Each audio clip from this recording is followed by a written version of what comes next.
Hello అండి, అందరికీ నమస్కారము. లహరి బోటిక్ అంటే మన లహరి బోటిక్లో ఇవాళ వచ్చేసి ఇలా స్టిచ్ చేసామండి. వేరొక కస్టమర్స్ కాలేజ్ అమ్మాయి ఇలా స్టిచ్ చేయించుకున్నారు. చూడండి ఎలా ఉందో ప్యాటర్న్ బ్లౌజెస్. ఇక్కడ వచ్చేసి మొత్తం థ్రెడ్స్ అండి. ఇలా హ్యాండ్స్ ఇచ్చాము, ఈ బ్లౌజ్కి ఇలా జిప్పిచ్చాము. చాలా బాగుందండి, నాకైతే మస్తు నచ్చింది. చాలా బాగుంది, కొత్త మోడల్ అండి. ఇదేమో బ్రాడ్గా వచ్చింది నెక్.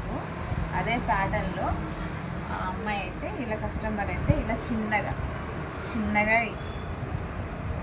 చేయించుకున్నారండి. ఇట్లా సేమ్ ప్యాటర్న్ కానీ వేరే మోడల్. ఇది నెట్టెడ్, కాకపోతే ఇలా ఎల్బో హ్యాండ్స్ ఇచ్చేసి లేస్ పట్టుకొని వచ్చిందండి. చాలా బాగుంది లహరి బోటిక్లో. మీకు కూడా నచ్చినట్లయితే, మీకు కూడా నచ్చింది అనుకుంటున్నా, మా బోటిక్ రండి, వర్క్ చేయించుకోండి కంపల్సరీగా. ఓకేనండి, థ్యాంక్ యూ అండి.